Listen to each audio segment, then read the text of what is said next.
Hey guys, what's up? It's Alex back again with a thread response video this time to Hanna at the Omaha Introvert. She asked a question, what grabs you more about the music you listen to? Is it the music or is it the lyrics?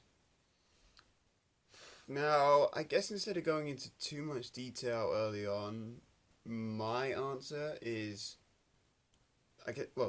my simple answer is both. But if I'm really going into details, it depends on, you know,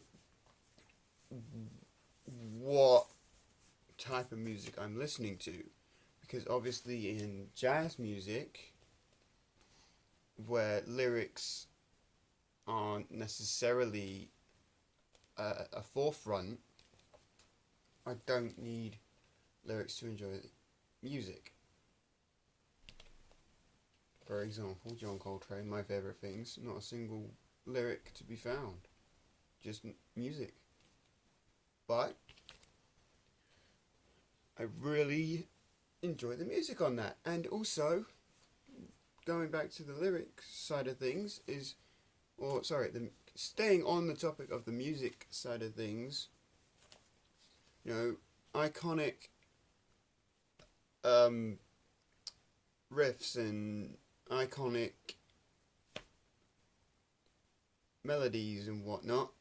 You've got Baker Street, that famous saxophone solo in Baker Street, which is a fantastic song. But again, because there are lyrics, you might not necessarily enjoy the lyrics that much. You might just want to pay attention to the actual sax solo or the actual music of the song. But again, it's that sax solo, everybody knows that it's iconic, and that's another thing about me where music will stand out if it's iconic. But from a standpoint of like rock music, both kind of take into account.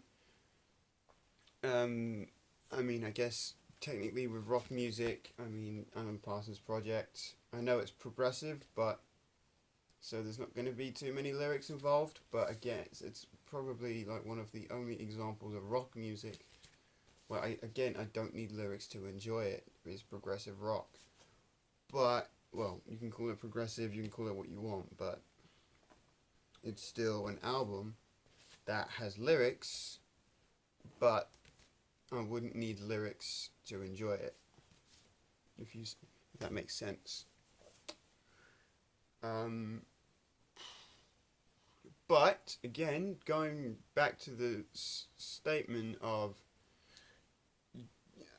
it also depends on, like, what kind of, not just what mood I'm in, but given that I'm DJing now, I'm still aspiring to be a producer, and so both of those kind of focus more so on music and the melodies and riffs and bass lines and drums and whatnot. But then, throughout all my teenage years, I fancied myself as a bit of a rapper, so that's kind of where the lyrical side of things kind of takes its toll on me. And again, it's brilliant, because you never know what's gonna come of it. There are examples of hip hop where, through the samples that are used, I like to pay attention to. So, Nas, Hip Hop is Dead, samples I Am Butterfly, Innovator Nagata. I probably pronounced that wrong, but there it is. This samples I Am Butterfly. And it's maybe not necessarily the words that Nas uses, but more so the sample. But then there are other examples of hip hop music that maybe the sample's not so obvious to you, but the lyrics grab you. Like this. This is the track that made me fall in love with hip hop. And it's literally, goes without saying, it is those first few opening words. His palms are sweaty, knees weak, arms are heavy, there's vomit on his sweater already. On spaghetti, he's nervous, but on the surface, he looks calm and ready. So, is the rhyme scheme of the lyrics on this song that really grabbed my attention. But at the same time, we are talking Eminem here, who maybe not be famous for his use of samples, but more so for the lyrical side of things. But he still uses samples, and that's the kind of thing, maybe not prominently with this song, but again, it goes back to the lyrical side of things, that this is the sort of thing that will grab me when it comes to lyrics.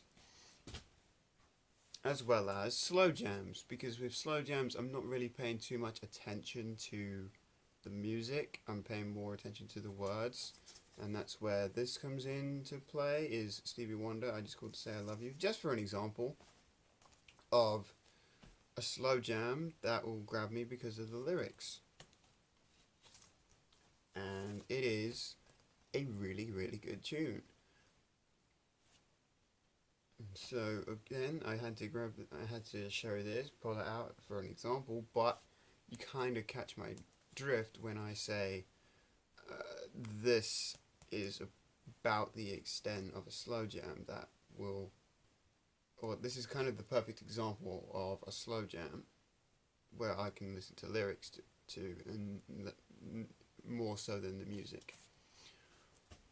But of course, without saying, I like both, and there are songs where the music and the lyrics will grab me. And there's only one song I can pretty much think of that is the perfect example for both. Yeah, Bohemian Rhapsody by Queen. It opens with words, with lyrics. So that's kind of where that comes from. But then there are so many iconic things that go on in this song, like everyone knows the words to it, and then, that famous guitar riff, quite a bit near the end of the song that everybody will know, everybody loves, everybody waits for when it comes to this song. So there are musical elements of this song, there are lyrical elements of this song, and everybody, Queen fan or not, will agree with me that this is probably the perfect example of a song where the music and the lyrics are both equally as important. So there you have it, Hannah. There's my response. I would have got this out a bit sooner, but there you have it. It's out there now. It's done, and I can once again thank everybody for tuning back into the channel. And yeah, hope you enjoyed this thread response, and I'll see you guys again very soon. Peace.